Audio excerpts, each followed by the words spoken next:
नमस्कार मंडळी, मेजवानीमध्ये तुम्हा सगळ्यांचं पुन्हा एकदा अगदी मनापासून स्वागत। तर आज आपण बनवणार आहोत भरलं कारलं। कारलं बऱ्याच जणांना आवडत नाही कारण त्याचा तो कडवटपणा, पण तुम्ही या पद्धतीने कारलं नक्की करून बघा, सगळ्यांना नक्कीच आवडेल। मी हे एक सांगणार नाही की या पद्धतीने कारलं केलं तर कडू होणार नाही, त्या पद्धतीने केलं तर कडू होणार नाही, कारण जर कडू कारलं लागलं नाही तर ती कारल्याची भाजी कसली। त्याची जी टेस्ट आहे ती कायम ठेवून याला आपण असं मस्त चवदार कसं बनवायचं ते बघूया। तर इथे मी 4 कारली घेतलेली आहेत। याचा जो वरचा भाग आहे किंवा जो काटेरी प्रकार आहे तो काही जण काढून टाकतात, आपण इथे काढायचं नाहीये। तर कारल्याची जी देठ आहेत दोन्ही बाजूची ती आपण दोन्ही साइडची कापून घेणार आहोत। मधोमध या प्रकारे कारलं कापून घ्यायचं। त्यानंतर चमच्याच्या मदतीने यामधल्या ज्या सगळ्या बिया आहेत ते या प्रकारे काढून घ्यायच्या, इझिली निघतात। त्यानंतर कारल्याच्या बिया सगळ्या काढून टाकायच्या आहेत।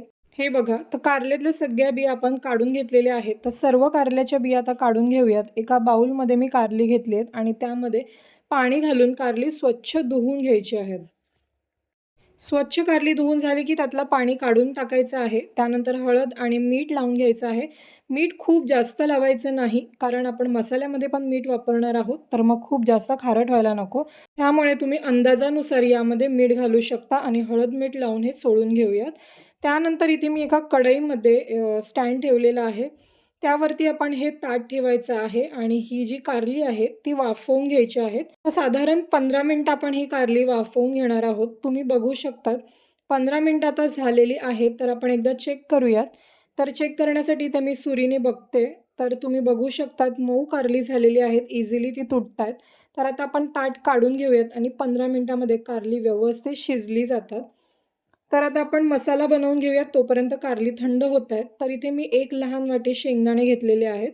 शेंगदाणे थोडेसे भाजून घ्यायचे आहेत, जर कच्चे शेंगदाणे राहिले तर मग मसाला छान लागत नाही। तर इथे मी खोबऱ्याचे काही काप घेतलेले आहेत, तुम्ही तुमच्या अंदाजानुसार खोबरं घेऊ शकता। खोबऱ्याचं प्रमाण थोडं शेंगदाण्यापेक्षा कमीच ठेवायचं आहे। त्यानंतर इथे मी 2 ते 3 चमचे पांढरे तीळ घालते आहे। 1 चमचा इथे मी जिरे घालणार आहे। तर हे सर्व एकदा आपण पुन्हा भाजून घेऊयात। यामध्ये शेंगदाणे मस्त खरपूस भाजले जातात।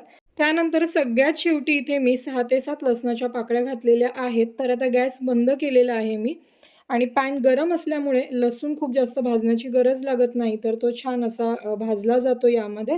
तर आता हे सर्व आपण थंड करून घेऊयात। थंड झाल्यानंतर इथे मी मिक्सरच्या भांड्यामध्ये सर्व साहित्य काढून घेते आहे। त्यानंतर यामध्ये मी कोथिंबीर घालणार आहे आणि आता आपण हे सर्व वाटून घेऊयात। तर खूप जास्त जाड वाटायचं नाही आणि खूप अगदी बारीक सुद्धा करायचं नाहीये। तर थोडंसं शेंगदाण्याचा कूट हा थोडा जाडसरच ठेवायचा आहे। तुम्ही बघू शकता छान असं वाटण आपलं तयार झालेलं आहे। ते एका बाउलमध्ये आपण आता काढून घेऊयात।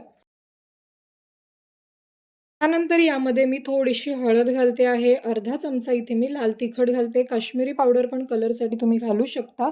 तर यामध्ये पुन्हा एकदा मीठ घालायचं आहे। त्यानंतर 2 चमचे इथे मी चिंचगुळाचा कोळ आहे तो घालते आहे।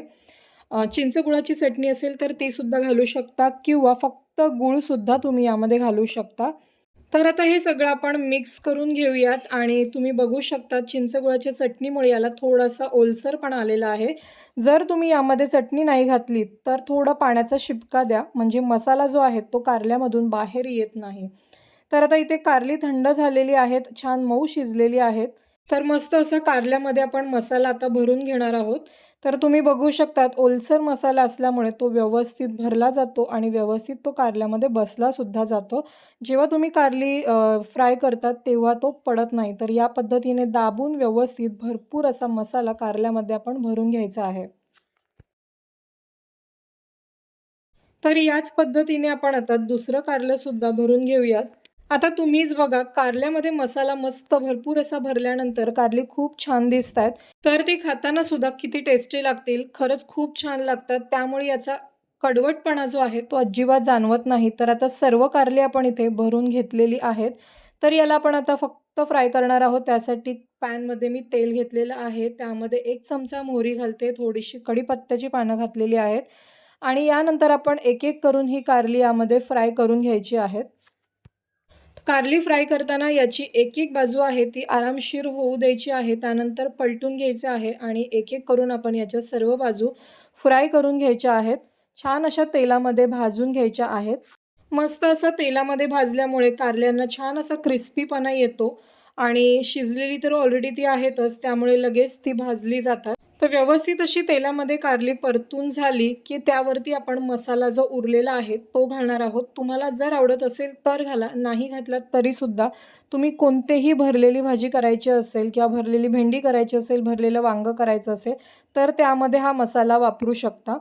मला मसाला आवडतो म्हणून मी यामध्ये घातलेला आहे. तर मसालासुद्धा व्यवस्थित भाजून घ्यायचा आहे आणि मसाला हा लगेच भाजला जातो कारण ऑलरेडी आपण शेंगदाणे खोबरं भाजून घेतलेलं आहे. तर तुम्ही बघू शकतात मस्त असं भरलेलं कारलं आपलं तयार झालेलं आहे. या पद्धतीने तुम्हीसुद्धा एकदा कारलं नक्की करून बघा. कसं होतंय ते मला एकदा कमेंटमध्ये नक्की कळवा आणि जर तुम्हाला माझी रेसिपी आवडली असेल तर प्लीज व्हिडिओला लाईक, शेअर, सबस्क्राईब नक्की करा.